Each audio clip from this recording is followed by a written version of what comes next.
सबसे पहले तो सर आपका धन्यवाद कि आपने यूनियन बजट 2025-26 पर आम आदमी पार्टी की ओर से मुझे बात रखने का मौका दिया। सर, इस बजट को सरकार ने मिडिल क्लास का बजट कहकर बताया और कहा कि ये मिडिल क्लास की सारी समस्याओं का हल है इस बजट में। तो सबसे पहले सर मैं मिडिल क्लास की चर्चा करना चाहूँगा, उसके बाद अपने भाषण के अन्य भागों पे जाता जाऊँगा। सर, पहली बात तो यह है कि सरकारें मिडिल क्लास को एक आत्मा रहित कंकाल समझती हैं जिसकी हड्डियों पे चढ़ के $5 ट्रिलियन इकोनॉमी बनाना चाहती हैं। सर, इस देश का मिडिल क्लास कमर तोड़ मेहनत करता है, लेकिन इस मेहनत के बावजूद मिडिल क्लास गरीब हो रहा है, अमीर नहीं हो रहा। गरीबों के लिए तो अक्सर सब्सिडीज और स्कीम्स लाई जाती हैं जो कि लानी भी चाहिए। अमीरों के लिए production linked incentives, rebate, tax incentives, न जाने क्या क्या लाया जाता है, लेकिन इस देश के मिडिल क्लास को कुछ हासिल नहीं होता। ऐसा लगता है कि सरकारें समझती हैं कि देश के मिडिल क्लास के ना सपने हैं ना अरमान है, लेकिन वो सोने का अंडा देने वाली वो मुर्गी है जिसकी गर्दन जब चाहे मरोड़ के टैक्स वसूल लिया जाए। इसी के चलते सर मैं कहना चाहता हूं कि इस देश में मांग यानी कि डिमांड इसलिए गिर रही है क्योंकि इस देश का मिडिल क्लास सिकुड़ रहा है। तमाम आंकड़े एफएमसीजी सेक्टर से लेके गाड़ी बेचने वाले कंपनियों की सेल्स के आप उठाकर देखेंगे तो वो आपको यही बताएंगे कि इस देश का मिडिल क्लास खर्च नहीं कर रहा, और खर्च इसलिए नहीं कर रहा क्योंकि उसकी जेब में आमदनी ही नहीं है। मिडिल क्लास खाली सेंसस के लिए नहीं है सर, उसके भी अपने अरमान हैं, उसके अपने सपने हैं। 1989 में यूनाइटेड स्टेट्स ऑफ अमेरिका में एक पिक्चर बनी थी जिसका नाम था Honey I shrunk the kids. मुझे लगता है भारत देश में वर्ष 2025 में पिक्चर बननी चाहिए, honey I shrunk India's middle class. Sir, मैं आपको साफ तौर पे बताना चाहता हूं कि मिडिल क्लास टैक्स उससे वसूला जाता है जैसे उससे किसी अधिकार से हम टैक्स ले रहे हैं और सुविधा उसको एहसान मुताबिक दी जाती है। सर, नेस्ले इंडिया के अभी आंकड़े आए जो इस देश की सबसे बड़ी एफएमसीजी कंपनियों में आता है। उस आंकड़ों में यह पता लगा कि 8 वित्तीय वर्षों में इस वर्ष सबसे कम ग्रोथ उन्होंने दर्ज कराई है। और जब नेस्ले इंडिया के चेयरमैन से यह बात पूछी गई कि क्यों आप अपनी लोएस्ट ग्रोथ पर आ गए, तो नेस्ले इंडिया के चेयरमैन ने कहा कि भारत का मिडिल क्लास खरीद नहीं रहा, भारत का मिडिल क्लास सिकुड़ रहा है। मैं महंगी गाड़ी और महंगे मकानों की बात नहीं कर रहा सर, लेकिन सस्ती गाड़ी और सस्ते मकान जो मिडिल क्लास खरीदता है उनकी डिमांड घटती जा रही है, उसकी प्रोडक्शन घटती जा रही है, जिसका सीधा इंपैक्ट हमारी इकोनॉमी पर है। काफी चर्चा हुई सर सरकार द्वारा कि हम मिडिल क्लास के लिए 12 लाख की टैक्स रियायत लेकर आए। मैं सर बतौर चार्टर्ड अकाउंटेंट ये बताना चाहता हूं कि ना ही ये टैक्स एग्जेम्पशन है, ना ही ये टैक्स डिडक्शन है, ये एकमात्र टैक्स रिबेट है। इस रिबेट का स्वागत हम सब करते हैं, हम सबको खुशी हुई, लेकिन मैं आपको इन तीनों में फर्क बताना चाहता हूं और ये दिखाना चाहता हूं कि कैसे चोर दरवाजे से इंडियन मिडिल क्लास से अभी भी इनकम टैक्स वसूला जा रहा है। पहली चीज सर, ये इनकम टैक्स एग्जेम्पशन नहीं है। एग्जेम्पशन होता है जैसे एक सोर्स ऑफ इनकम पर इनकम टैक्स लगे ही ना, जैसे कि इस देश में एग्रीकल्चरल इनकम, खेती बाड़ी से जो कमाई होती है उस पर कोई इनकम टैक्स नहीं लगता। ये वो नहीं है। ये टैक्स डिडक्शन भी नहीं है। टैक्स डिडक्शन होता है कि फर्ज करिए आपने साल में 15 लाख रुपए कमाए, इनकम टैक्स डिडक्शन आपको 12 लाख रुपए की मिली, तो 15 घटा 12 3 लाख पर आपको इनकम टैक्स देना पड़ेगा। ये टैक्स डिडक्शन भी नहीं है, ये टैक्स रिबेट है। यानी कि 12 लाख तक अगर आपने पैसा कमाया साल में तो आपको इनकम टैक्स नहीं देना, लेकिन जैसे ही 12 लाख से ज्यादा, फर्ज करिए आपने 12 लाख 1,000 रुपए कमाया, तो पूरे 12 लाख 1,000 पे आपके स्लैब अनुसार आपसे इनकम टैक्स वसूला जाएगा। और दूसरी चीज, कैपिटल गेन्स पे, यानी कि अगर आप अपने कोई मकान बेचते हैं, सोना बेचते हैं, इक्विटीज बेचते हैं, शेयर्स बेचते हैं, उस पर जो कैपिटल गेन पे, मुनाफे पे लगता है टैक्स, वो इस 12 लाख की सीमा में नहीं आएगा, उस पे आपको अतिरिक्त टैक्स देना पड़ेगा। सर, लेकिन इस 12 लाख की रियायत से कितने लोगों को भारत देश में फायदा हुआ, यह भी समझने की आवश्यकता है। हम 140 करोड़ की आबादी वाले देश में रहते हैं, जिसमें मात्र 8 करोड़ लोग इनकम टैक्स की रिटर्न भरते हैं, और इन 8 करोड़ लोगों में से मात्र 3 करोड़ लोग इनकम टैक्स भी भरते हैं। यानी कि 8 करोड़ लोग इनकम टैक्स की रिटर्न भरते हैं, 5 करोड़ लोग जीरो इनकम दिखा के अपनी इनकम टैक्स की रिटर्न भरते हैं, जीरो टैक्सेबल इनकम, और उनसे कोई इनकम टैक्स नहीं वसूलती। लेकिन जो बाकी 3 करोड़ बचे, मात्र वो ही इनकम टैक्स भरते हैं। तो किन लोगों का फायदा हो रहा है, ये भी समझने की आवश्यकता है। और इसका मुकाबला आप करिए सर, सीएमआई का डेटा बताता है कि इस देश में कंजम्पशन के आधार पे 43 करोड़ इंडियन, 43 करोड़ भारतीय भारत की मिडिल क्लास में आते हैं। 43 करोड़ में से मात्र 2 से 3 करोड़ लोगों को ही इसका फायदा होने जा रहा है। उसका हम स्वागत करते हैं, लेकिन बाकियों के लिए क्या? वित्त मंत्री जी ने यह फैसला जब सुनाया तो कहा कि इससे भारत की कंजम्पशन बढ़ेगी, खपत बढ़ेगी और इकोनॉमी का चक्का, इकोनॉमी का पहिया चलने लग जाएगा। मैं आपको बताना चाहता हूं और इस सदन में भविष्यवाणी करता हूं सर कि इस टैक्स रियायत से इस देश की कंजम्पशन नहीं बढ़ने वाली। अगर आप वास्तव में इस देश की खपत यानी कि कंजम्पशन बढ़ाना चाहते हैं तो आपको इनकम टैक्स के साथ साथ जीएसटी नाम का टैक्स कम करना पड़ेगा, क्योंकि जीएसटी वो टैक्स है जो इस देश का अमीर से अमीर आदमी और गरीब से गरीब आदमी भी देता है। जब गरीब आदमी अपने घर में चूल्हा जलाने के लिए माचिस खरीदता है तो उस पर भी जीएसटी देता है, और अमीर आदमी जब सफर करने के लिए मर्सिडीज और बीएमडब्ल्यू खरीदता है उस पर भी जीएसटी देता है। जीएसटी वो लोग भी देते हैं जो इनकम टैक्स नहीं भरते, जीएसटी वो लोग भी देते हैं जिनको सरकार, उन 80 करोड़ भारतीयों को जिनको फ्री राशन देती है, जीएसटी उनसे भी वसूला जाता है। तो सही मायने में अगर आप भारत में खपत यानी कि कंजम्पशन को बढ़ाना चाहते हैं, इकोनॉमी रिवाइव करना चाहते हैं, तो आपको जीएसटी कम करना पड़ेगा और जीएसटी स्ट्रीमलाइन करना पड़ेगा।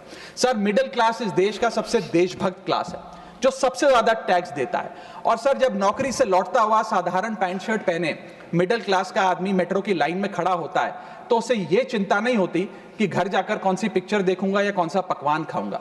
उसे यह चिंता होती है कि मैं अगले हफ्ते अपने बच्चों की फीस कैसे भरूंगा, बाबूजी का ऑपरेशन कैसे कराऊंगा, या बड़े साल नौकरी कर ली, अब एक स्कूटी खरीद लेता हूं। लेकिन जब बाजार जाता है तो पता लगता है वो स्कूटी जो 4 लाख की जो 40,000 की मिलती थी वो अब 1 लाख रुपए की मिलने लगी, या वो ऑल्टो गाड़ी जो 3-3.5 लाख की मिलती थी अब 10 लाख रुपए की मिलने लगी।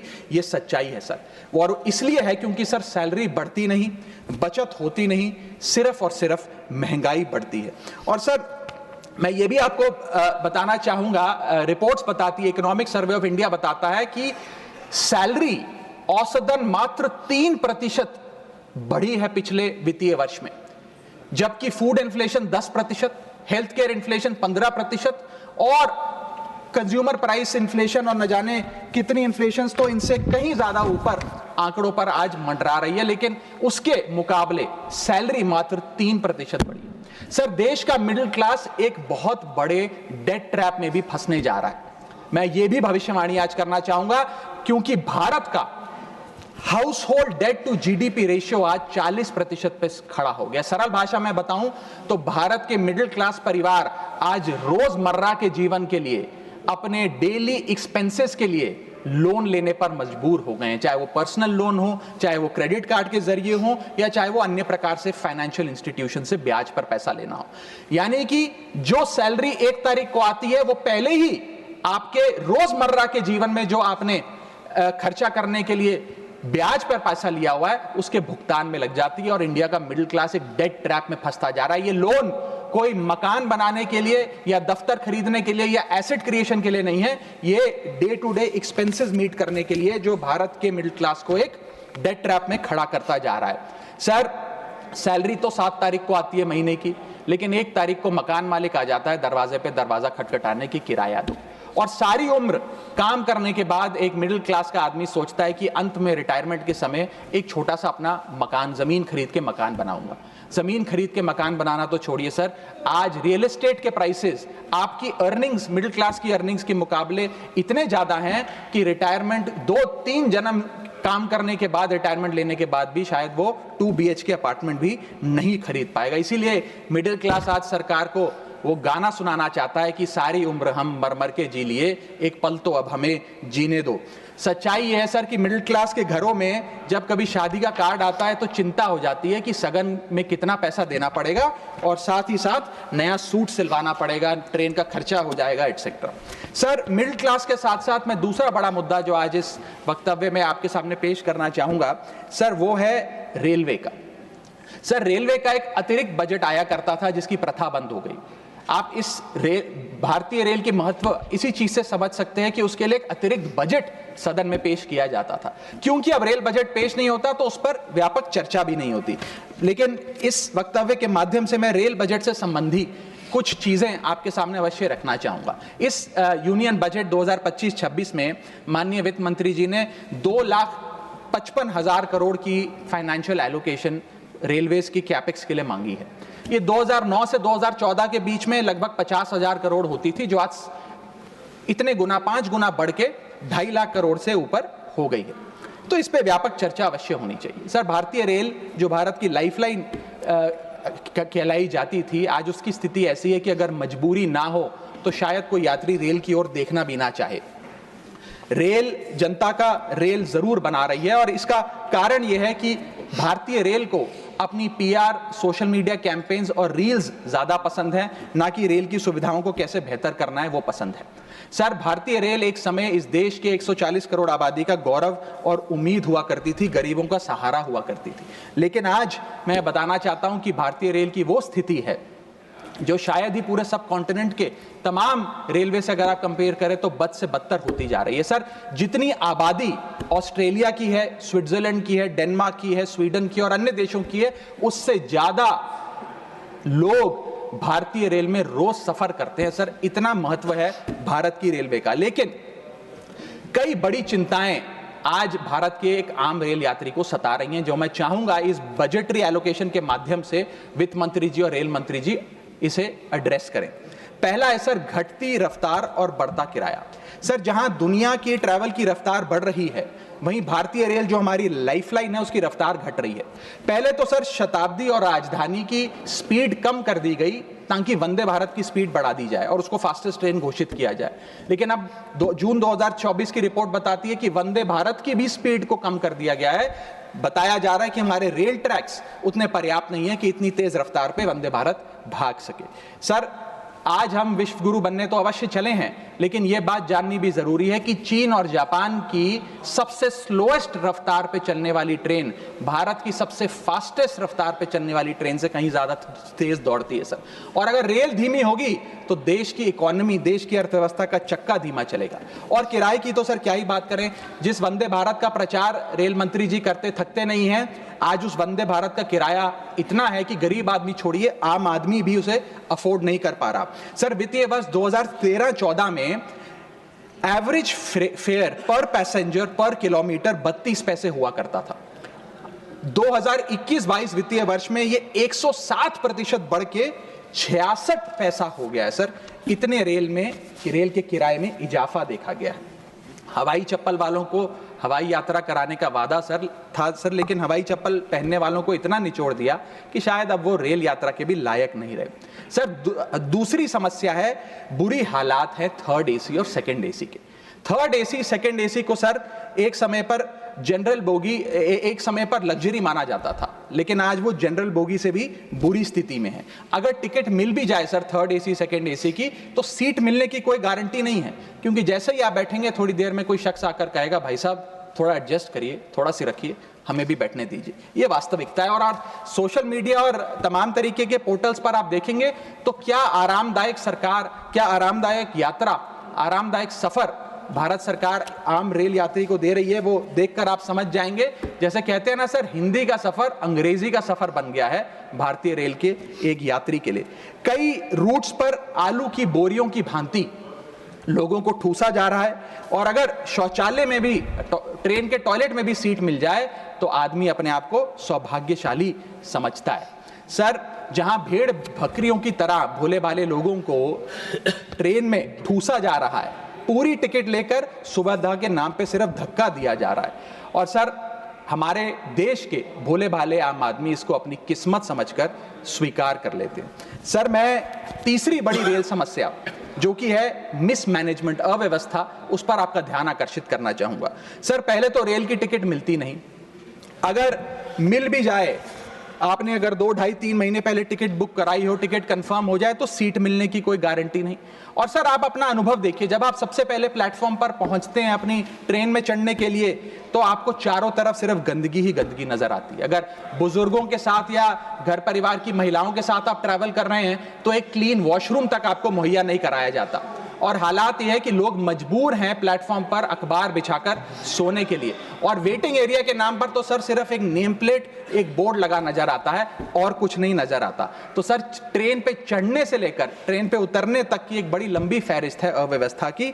यहां तक कि सर आज जब इस ठंड के मौसम में एक यात्री एक लंबा सफर तय करता है ट्रेन में और सोचता है कि थोड़ा आराम कर लूं, कंबल चादर खोल के ओढ़ने का प्रयास करता है, तो उस कंबल चादर से इतनी बदबू आती है, इतनी दुर्गंध आती है, और उसके जवाब में रेल मंत्री और रेल मंत्रालय बताता है कि हम महीने में 1 बार कंबल धोते हैं। महीने में 1 बार कंबल धोएंगे तो सर सुगंध आएगी कि दुर्गंध आएगी, ये मैं चाहूंगा कि सरकार इसका फैसला ले। हाइजीन रिलेटेड कंप्लेंट्स में पिछले 2 वित्तीय वर्षों में 500% का इजाफा हुआ है।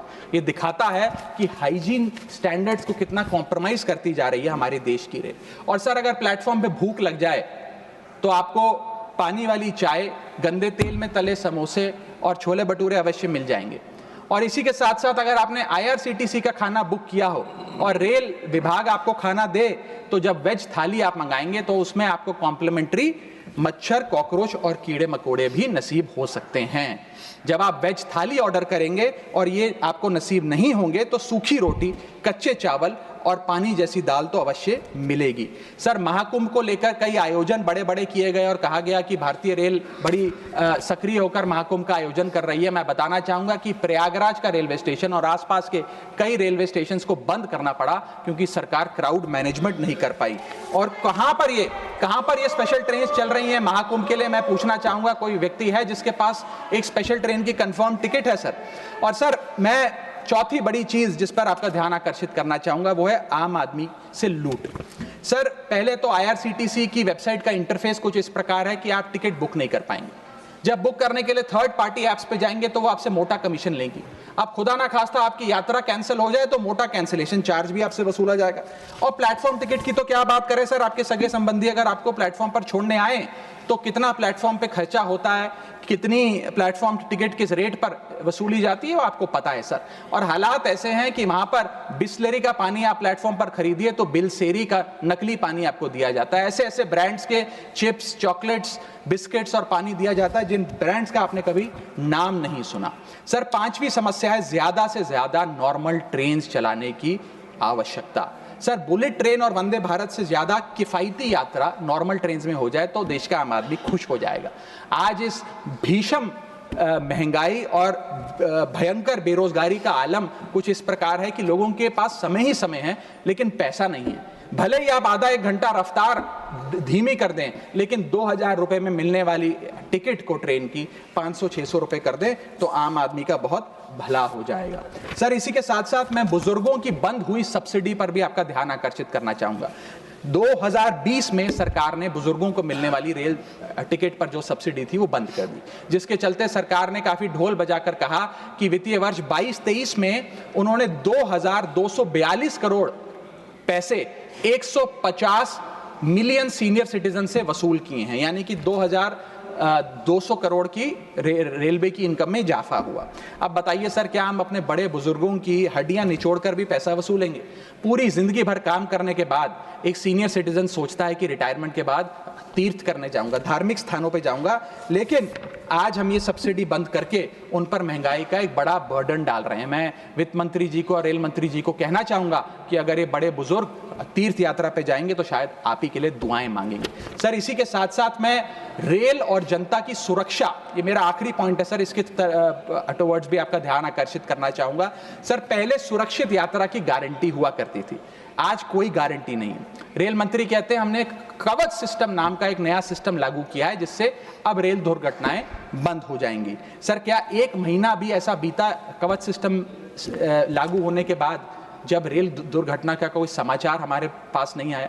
सर बीते 5 सालों में 200 से ज्यादा रेल एक्सीडेंट्स हुए हैं जिसमें 400 से ज्यादा लोगों की मौत और अनगिनत लोग इंजर हुए हैं। CAG की वर्ष जो अभी रिपोर्ट आई वो बताती है कि वित्तीय वर्ष 2018 से 2021 के भीतर जितनी भी ट्रेन एक्सीडेंट्स हुए उसका 75% कारण लैक ऑफ ट्रैक मेंटेनेंस, यानी कि रेल ट्रैक की मेंटेनेंस में जो कमी है उसकी वजह से रेल की दुर्घटनाएं हो रही हैं। हम ये हाउस 2.5 लाख करोड़ रुपए सैंक्शन करने जा रहा है भारतीय रेल को। मुझे उम्मीद है कि कम से कम ट्रैक मेंटेनेंस तो ठीक ठाक तरीके से रेलवे विभाग कराएगा। सर, इसी के साथ साथ जितनी भी ये समस्याएं बताई गई हैं, अगर रेल मंत्री रील से ज्यादा रेल पर ध्यान दे तो अवश्य इसका इलाज हो जाएगा। मैं 4 पंक्तियां एक आम रेल यात्री के अनुभव को एक्सप्लेन करते हुए आपके सामने पढ़ना चाहूंगा। सर, अजब गजब चल रहा है रेल का खेल, हमेशा गाड़ी लेट तो कहीं ब्रेक फेल, महंगी टिकट के बाद भी सीट मिलने की आस नहीं, सुरक्षित पहुंच जाएं इस बात पर विश्वास नहीं, भिड़ रहे हैं ट्रेनें, मर रहे हैं लोग, रेल मंत्री लगा रहे हैं अमृतकाल का भोग, बुकिंग से लेकर टिकट कैंसिलेशन तक दर्जनों टैक्स का जाल, भेड़ बकरियों की तरह ठूसे जा रहे हैं लोग, कैसे मनाएं अमृतकाल, बेरोजगारों के देश में हो रही है बुलेट ट्रेन की बात, सरकार कैसे समझेगी आम आदमी के मन के जज्बात, रेल मंत्री को रेल नहीं रील पसंद है, टिकट के नाम पर मनमाना बिल पसंद है, खाना मांगने पर मिलता है कॉकरोच, छिपकली और मच्छर, इतना बदहाल हो चुका है हमारी लाइफलाइन का स्ट्रक्चर, आखिर कैसे सुधरेगी व्यवस्था, कैसे बदलेंगे हालात, सरकार समझने को तैयार नहीं आम आदमी के जज्बात। सर, मैं अपने अगले भाग में आपका ध्यान आकर्षित करना चाहूंगा, जो new administration United states of America में आई है उसका क्या इकोनॉमिक आर्थिक इंपैक्ट भारतीय अर्थव्यवस्था पर पड़ने जा रहा है। सर, पहले तो 4 फरवरी 2025 को अमेरिका की सेना का एक माल ढोने वाला बड़ा विमान 104 भारतीयों को डिपोर्ट करने के लिए भारत आया। पता लगा कि उन भारतीयों के हाथ में हथकड़ियां और पैरों में जंजीरें थी, बेड़ियां बांधकर उनको लाया गया। बताया जा रहा है कि 7,25,000 ऐसे लोग हैं जो बिना दस्तावेज के भारतीय प्रवासी वहां रह रहे हैं, जिनको अब एक एक कर अमेरिका भारत वापस भेजने जा रहा है। सर, हम चले तो विश्व गुरु बनने थे, वहां अमेरिका ने अपनी मिलिट्री लगाकर हजारों लोगों को डिपोर्ट करना शुरू कर दिया है। मैंने सर किसी बांग्लादेश, पाकिस्तान या श्रीलंका के नागरिक को डिपोर्ट होने की खबर तो नहीं पड़ी, लेकिन भारतीयों के साथ जो अमानवीयता हुई वो जरूर उसकी खबर पड़ी। सर, मैं ये स्पष्ट करना चाहता हूं कि इलीगल माइग्रेशन को तो शायद इलीगल इमिग्रेशन को इस सदन में बैठा कोई भी व्यक्ति सपोर्ट नहीं करेगा, लेकिन सर जो उस नाउमीदी के शिकार रोजगार की तलाश में युवा गए, उनके साथ जो इनह्यूमन ट्रीटमेंट हुआ उसको लेकर तो हमें आवाज बुलंद करनी चाहिए। सर, 40 घंटे तक उनके हाथों और पैरों में बेड़ियां बांध के रखा गया, वॉशरूम तक नहीं जाने दिया गया। सर, इसको लेकर मुझे लगता है शायद इस देश के हर नागरिक का खून खौलता होगा। उसी के सामने इसी एग्जाम्पल के सामने हमारे पास एक और एग्जाम्पल है। इस दुनिया का एक बहुत छोटा सा देश है सर, कोलंबिया। कोलंबिया के राष्ट्रपति गुस्तावो को जब पता लगा कि अमेरिका से एक सेना का माल ढोने वाला विमान इसी प्रकार कोलंबिया के नागरिकों को जो बिना दस्तावेज के वहां पाए गए कोलंबिया छोड़ने के लिए आ रहा है, तो उन्होंने उस विमान को लैंडिंग की अनुमति नहीं दी। उन्होंने कहा कि मैं अपना विमान भेजूंगा, कोलंबिया सरकार का विमान, और पूरे सम्मानजनक तरीके से मैं अपने नागरिकों को वापस लाऊंगा। सर, वास्तव में कोलंबिया जो डटकर अमेरिका के सामने खड़ा हो गया वो असल विश्व गुरु बना इस महीने में तो। और मैं मिनिस्टर ऑफ एक्सटर्नल अफेयर्स से भी पूछना चाहूंगा सर कि वो खुद क्यों नहीं गए इन नागरिकों को, हमारे भाइयों बहनों को रिसीव करने, क्यों हमने जहाज नहीं भेजा अपना भारतीय वायुसेना का जहाज उनको वापस लाने के लिए। और जब हमारे पास पहले से ही सूची थी कि इन 104 भारतीयों को डिपोर्ट किया जा रहा है, तो हमने इसके खिलाफ प्रोटेस्ट क्यों नहीं किया? क्या अमेरिकी दूतावास से किसी को बुलाया, किसी से चर्चा करी, अपना विरोध दर्ज कराया? और अंत में सर, गुजरात, उत्तर प्रदेश, महाराष्ट्र, पंजाब और हरियाणा, इन तमाम राज्यों के ये लोग थे जो आए, लेकिन प्लेन को न जाने किस कारणवश अमृतसर में उतारा गया। मैं चाहूंगा इस विषय पर भी, इस स्ट्रैटेजिक डिसीजन पर भी माननीय विदेश मंत्री जी ध्यान आकर्षित करें सदन का। सर, क्या आपने कभी सुना है कि स्विट्जरलैंड का कोई नागरिक, डेनमार्क का कोई नागरिक, ब्रिटेन का कोई नागरिक, नीदरलैंड का कोई नागरिक डंकी रूट के माध्यम से अमेरिका गया हो नौकरी की तलाश में? नहीं सुना होगा सर। भारतीय ही क्यों मजबूर है डंकी रूट के माध्यम से अमेरिका पहुंचकर वहां पर मेहनत मजदूरी, छोटी मोटी लेबर का काम करने के लिए? वो इसलिए सर क्योंकि इस देश में तमाम सरकारों ने हमारे देश के युवा को बेरोजगार रखा। वादा तो था सर 2 करोड़ नौकरियां देने का, लेकिन वो 2 करोड़ नौकरियां दे नहीं पाई सरकार। शायद लैक ऑफ अपॉर्चुनिटीज और अनएम्प्लॉयमेंट के चलते लोग अमेरिका जाने को मजबूर हो गए। मैं बताना चाहूंगा सर, आप इसको इस परिप्रेक्ष्य में भी देखने की कोशिश करें कि अमेरिका के सबसे पिछड़े राज्यों में एक राज्य है मिसिसिपी जो आता है। मिसिसिपी राज्य में अमेरिका की सबसे लोएस्ट पर कैपिटा इनकम है। मिसिसिपी की भी लोएस्ट पर कैपिटा इनकम $48,000 प्रति वर्ष है। उसका मुकाबला करिए सर, कंपेयर करिए भारत की पर कैपिटा इनकम से। भारत की पर कैपिटा इनकम मात्र $1160 है। कहां अमेरिका की सबसे गरीब राज्य की पर कैपिटा इनकम, यानी कि साल में औसतन मिसिसिपी में रहने वाला एक आदमी $48,000 कमाता है, वहां एक भारतीय औसतन $1160 कमाता है। तो क्यों नहीं कोई बेहतर जिंदगी के लिए, ज्यादा पैसा कमाने के लिए अमेरिका जाने पर मजबूर होगा सर। मैं डोनाल्ड ट्रंप एडमिनिस्ट्रेशन की जो इकोनॉमिक इंपैक्ट भारत पे पड़ने जा रहा है उस पर भी आपका ध्यान आकर्षित करना चाहूंगा सर। सबसे पहले H1B वीजास, ये H1B वीजा जो अब भारी रिस्ट्रिक्शंस के साए में फंसे हुए हैं, इसका सबसे ज्यादा अगर नुकसान किसी को होगा तो भारतीयों को होगा सर। वर्ष 2023 में 3,86,000 H1B वीजा एप्लीकेशन अमेरिकी सरकार को आई, जिसमें से 72% एप्लीकेशन भारतीयों की थी। यानी कि अगर H1B मुश्किल होगा तो सबसे ज्यादा मार भारत के स्किल्ड लोगों को पड़ेगी। दूसरा, स्ट्रिक्टर H1B वीजा, अगर स्ट्रिक्टर H1B वीजा होगा और H1B वीजा वालों के वेज में मॉड्यूलेशन करी जाएगी, उसके चलते तमाम वो कंपनियां जो भारतीयों को रोजगार देती हैं अमेरिका में, वो भारतीयों को निकाल कर लोकल अमेरिकन को जॉब्स देंगी, जिसके चलते एक बहुत बड़ी बेरोजगारी की फौज, हिंदुस्तानियों की फौज परेशान हो जाएगी, भारत वापस आने को मजबूर हो जाएगी। सर तीसरा पॉइंट, ट्रंप के प्रपोज्ड टैरिफ्स। ये टैरिफ्स क्या है सर, जिसकी इतनी चर्चा होती है कि ट्रंप एडमिनिस्ट्रेशन टैरिफ लगाने जा रहा है, प्रपोज टैरिफ लगाने जा रहा है। उसका सरल मैं एक उदाहरण के माध्यम से आपको समझाना चाहूंगा। टैरिफ को आप एक इंपोर्ट ड्यूटी के चश्मे से भी समझ सकते हैं। मान लीजिए अमेरिका में बैठा एक बायर हिंदुस्तान के एक मैन्युफैक्चरर से एक शर्ट खरीदता है 100 रुपए की। आज वो शर्ट उसे 100 रुपए की पड़ती है, लेकिन अगर ये अमेरिका की नई हुकूमत ट्रंप एडमिनिस्ट्रेशन 20% का टैरिफ शर्ट्स पर लगा दे, एपरल्स पर लगा दे, तो वो 100 रुपए की शर्ट अमेरिका के बायर को 100 रुपए की नहीं 120 रुपए की पड़ेगी। तो वो अमेरिका का बायर हिंदुस्तान से 120 रुपए की शर्ट खरीदने की बजाय 108 रुपए की, 105 रुपए की, 104 रुपए की वियतनाम, फिलीपींस और बांग्लादेश जैसे देशों से खरीदेगा। यह है टैरिफ का खेल, जिसके चलते एक्सपोर्ट्स घटेंगे, मांग घटेगी, कारखाने बंद होंगे, रोजगार जाएगा। सर पहला, आईटी एक्सपोर्ट्स। भारत $245 बिलियन का सालाना आईटी एक्सपोर्ट करता है। इसका 80% export United states of America को होता है। सबसे बड़ा प्रहार आईटी एक्सपोर्ट्स पे होगा। दूसरा, 15 से 25% यूएस टैरिफ्स इंडियन एपरल्स यानी कि टेक्सटाइल्स पर लगने जा रहे हैं, जिसका मैंने उदाहरण अभी आपको दिया। इसके चलते कॉस्ट एडवांटेज भारतीय मैन्युफैक्चरर्स की घट जाएगी, सोर्सिंग और बाइंग हिंदुस्तान से बंद हो जाएगी, और करीब करीब एस्टिमेट्स बताते हैं 2 मिलियन जॉब्स भारत की टेक्सटाइल और गारमेंट इंडस्ट्री की बंद हो जाएगी, जिसमें मेरे लुधियाने, पंजाब से लुधियाने में बहुत सारे टेक्सटाइल हब्स हैं, तमिलनाडु में है, गुजरात में, उनको सबको खामियाजा भुगतना पड़ेगा। सर इसके साथ साथ propose tariffs on Indian pharmaceuticals Donald Trump administration लगाने जा रही है। आज जितने भी pharmaceutical products, generic drugs, generic दवाइयां भारत यूएस को एक्सपोर्ट करता है, उन सब पर यह इंपोर्ट ड्यूटी लग जाएगी। मैं आपको बताना चाहूंगा 40% यूएसए की जितनी खपत है उसके 40% जेनरिक दवाइयां और ड्रग्स भारत सप्लाई करता है। तो इतना बड़ा प्रहार भारत की इंडियन फार्मा इंडस्ट्री पे होने जा रहा है, जिसके चलते रेवेन्यू लॉसेस और जॉब लॉसेस होने जा रहे हैं। तीसरा point, proposed 25% US tariff on Indian auto companies.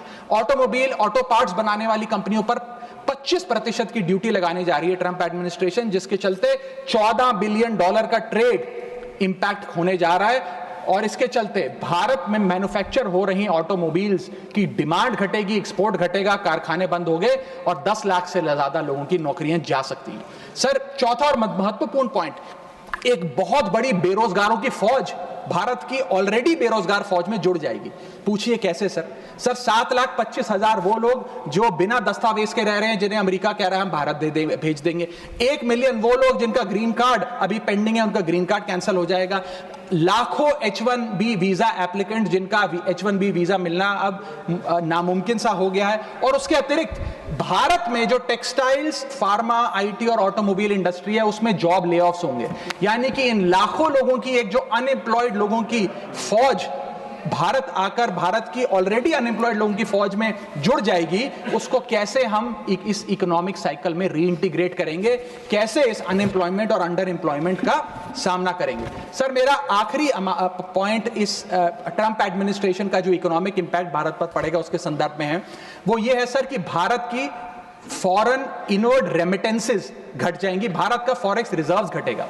Sir वर्ष 2024 में डॉक्यूमेंटेड एंड अनडॉक्यूमेंटेड भारतीय प्रवासी भारतीय जो यूएस में रहते हैं उन्होंने कुल मिलाकर 111 बिलियन डॉलर भारत भेजे, यानी कि वहां पर जो आदमी रहता है वो कमाई करता है, वो पैसा हिंदुस्तान भेजता है ताकि हिंदुस्तान में जो उसका परिवार, बूढ़े माँ बाप, बीवी बच्चे, भाई बहन हैं, वो सम्मानजनक जीवन जी सकें। जब उनकी नौकरियां ही नहीं रहेंगी, जब वो पैसा ही नहीं कमाएंगे तो वो क्या पैसा भेजेंगे, जब वो पैसा नहीं भेजेंगे तो भारत के फॉरेक्स रिजर्व्स घटेंगे और फॉरेक्स रिजर्व्स घटने की वजह से रुपया और कमजोर होगा और डॉलर और मजबूत होगा। सर भारत की कॉर्पोरेट टैक्स कलेक्शंस में 3 से 4 हजार करोड़ का नुकसान होने जा रहा है इस ट्रंप एडमिनिस्ट्रेशन के प्रपोज टैरिफ्स की वजह से, और इन्फोसिस, टीसीएस जैसी बड़ी बड़ी कंपनियां अब 80 से 90% अमेरिकी लोगों को नौकरियां देंगी। भारतीय जो H1B वीजा पे वहां काम कर रहे हैं उनको निकालने का काम शुरू होने जा रहा है। सर जो अमेरिका कहता है वो भारत हमेशा से करता है, एक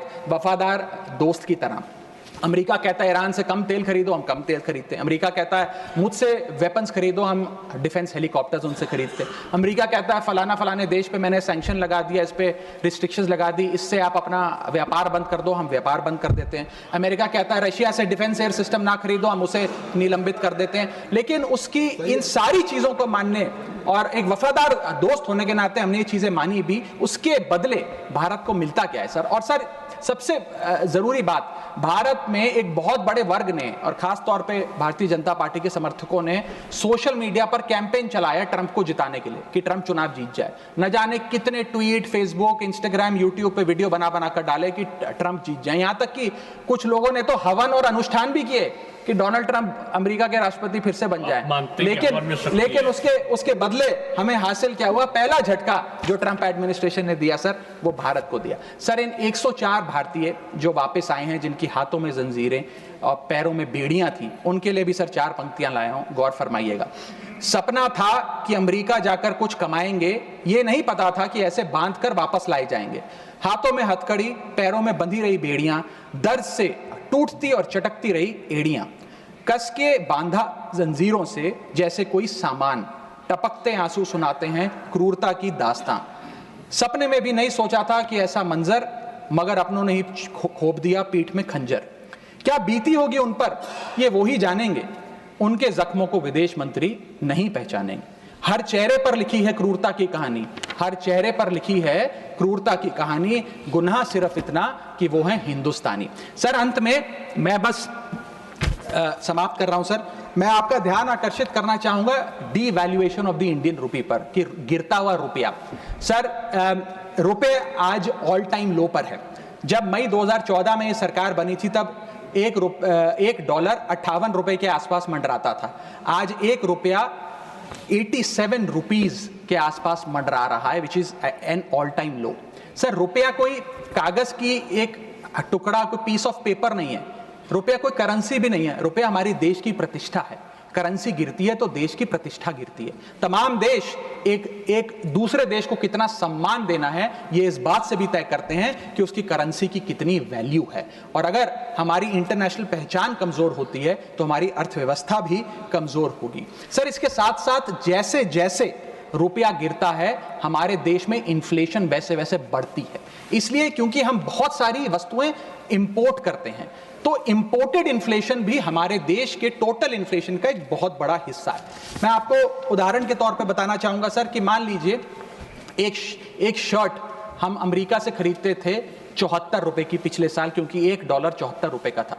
आज वही शर्ट खरीदने के लिए हमें 86-87 रुपए देने पड़ेंगे, यानी कि भारत के लिए वो कॉस्ट पड़ेगी, भारत के बायर के लिए कॉस्ट पड़ेगी, और इन टर्न वो ज्यादा कॉस्ट आम आदमी को पास ऑन करी जाएगी। सर 5 प्रकार की इन्फ्लेशन बढ़ रही है, क्योंकि डॉलर बढ़ रहा है और रुपया गिरता जा रहा है, रुपये न्यूनतम स्तर पे आके खड़ा हुआ है। पहला है food inflation. Sir Bharat edible oils और पल्सेस बड़ी मात्रा में इंपोर्ट करता है। भारत की खपत का 56% एडिबल ऑयल हम इंपोर्ट करते हैं, और भारत की पल्सेस की कंजम्पशन का 15% क्वांटिटी हम इंपोर्ट करते हैं। जब इतनी बड़ी क्वांटिटी में हम ये चीजें इंपोर्ट करते हैं, तो अगर रुपया गिरेगा, डॉलर कमजोर होगा, तो हमारा फूड इन्फ्लेशन बढ़ेगा। दूसरा इन्फ्लेशन जो बढ़ेगा वो है एनर्जी इन्फ्लेशन। सर हम अपने क्रूड ऑयल यानी कि पेट्रोल, डीजल और जेट फ्यूल्स जिसे मैं कहूं, उनको इंपोर्ट करते हैं। 85% भारत की जितनी खपत है उसका हम क्रूड ऑयल इंपोर्ट करते हैं अन्य देशों से। उसके अतिरिक्त कोल और नेचुरल गैस भी इंपोर्ट करते हैं। जब रुपया गिरेगा तो ये एनर्जी बास्केट की जो वस्तुएं हैं इनका दाम भी बढ़ेगा और ये और महंगी होती जाएंगी, और जब पेट्रोल डीजल के दाम बढ़ेंगे तो हर चीज पर इंपैक्ट आएगा, चाहे वो रोटी, कपड़ा, मकान, सब्जियां, फल और दूध ही क्यों ना हो। और इसी के चलते जब क्रूड ऑयल अंतर्राष्ट्रीय बाजार में घटता भी है, हम उसका लाभ अपने नागरिकों को नहीं दे पाते, क्योंकि भारत सरकार की तो जेब ढीली ही होती रहती है, क्योंकि रुपया गिर रहा है, ज्यादा रुपया हमें देना पड़ता है डॉलर खरीदने के लिए। सर तीसरा इन्फ्लेशन जो डीवैल्यूएशन ऑफ इंडियन रुपी के चलते होगा वो है health care inflation. Bulk drugs, medical equipments और हेल्थ केयर कंज्यूमेबल्स बड़ी तादाद में अन्य देशों से भारत खरीदता है, जिसके सारे कॉन्ट्रैक्ट्स डॉलर में सेटल किए जाते हैं। इसके चलते रुपए गिरने की वजह से हेल्थ केयर के आइटम्स भी महंगे होते जाएंगे। चौथा इन्फ्लेशन है सर एजुकेशन इन्फ्लेशन। लाखों लोग, भारत के लाखों बच्चे विदेश में पढ़ाई करते हैं। माँ बाप कमाते तो रुपए में हैं, लेकिन ट्यूशन फी, अकोमोडेशन फी, लिविंग एक्सपेंसेस, ये तमाम चीजें डॉलर में खर्च करने पे मजबूर होते हैं। इसीलिए सबसे ज्यादा अगर किसी को हिट करेगा ये डीवैल्यूएशन ऑफ द इंडियन रुपी, तो उन लोगों को करेगा जो विदेश में पढ़ रहे हैं। सर आज से 4 साल पहले एक संपन्न परिवार अगर अपने बच्चे को यूनाइटेड स्टेट्स ऑफ अमेरिका में 4 साल का अंडर ग्रेजुएशन कोर्स कराने के लिए भेजता था, तो करीब करीब 1 करोड़ रुपए का खर्चा आता था। आज क्योंकि डॉलर इतना मजबूत और रुपया इतना कमजोर हो गया है, ये अमाउंट बढ़ के 2 से 2.5 करोड़ रुपए हो गया। सर इसी के साथ साथ मैं बताना चाहूंगा कि 5वीं बड़ी इन्फ्लेशन जो इस देश में होने जा रही है गिरते हुए रुपए के चलते, वो है electronics inflation. Sir major electronic components Bharat import करता है। सर समाप्त कर रहा हूं, भारत इंपोर्ट करता है। इन सारे इलेक्ट्रॉनिक आइटम्स की सेटलमेंट यूएसडी में होती है। जब रुपया गिरता है, ये सारे पदार्थ भारत में महंगे मिलेंगे, यानी कि महंगा लैपटॉप, महंगा फोन, महंगा टैबलेट, महंगा आईपैड, और इलेक्ट्रॉनिक मैन्युफैक्चरिंग यूनिट जो इलेक्ट्रॉनिक कंपोनेंट्स इंपोर्ट करते हैं इनपुट के लिए, वो भी महंगा होता जाएगा। सर अंत में मैं बस एसबीआई की एक रिपोर्ट कोट करना चाहूंगा जो बताती है कि अगर रुपया 5% गिरता है तो भारत में इन्फ्लेशन 0.5% बढ़ती है। Direct correlation between decline of the Indian rupee and increase in the inflation. अंत में बस इतना कहूंगा सर, कई बार राजनीतिक बयान आते हैं जब रुपया गिरता है। एक मंत्री हैं, एक मंत्री, बस समाप्त सर 30 सेकंड्स, एक मंत्री रहे वाजपेयी सरकार में भी, इस सरकार में भी रहे, अब तो नहीं है खैर, लोकसभा में एमपी हैं। उन्होंने एक बयान दिया था जब रुपया गिरा था। उन्होंने कहा था the worth of the Indian rupee against the dollar was equivalent to Rahul Gandhi's age when UPA came to power. Today it is equal to Sonia Gandhi's age and very soon it will touch Manmohan Singh age. Sir आज लोग वो कहाँ हैं? आज क्यों नहीं बयान देते? आज रुपए पे क्यों नहीं चिंता करते? अब कोई ध्यान क्यों नहीं देता? रुपए पर बयान क्यों नहीं देता? रुपया तो हर दिन गिर रहा है, अब कोई रुपए पे गिरते रुपए पे ज्ञान क्यों नहीं देता? ये मैं पूछना चाहूंगा। बहुत बहुत धन्यवाद। Thank you. बहुत धन्यवाद। नेक्स्ट श्री राम जी।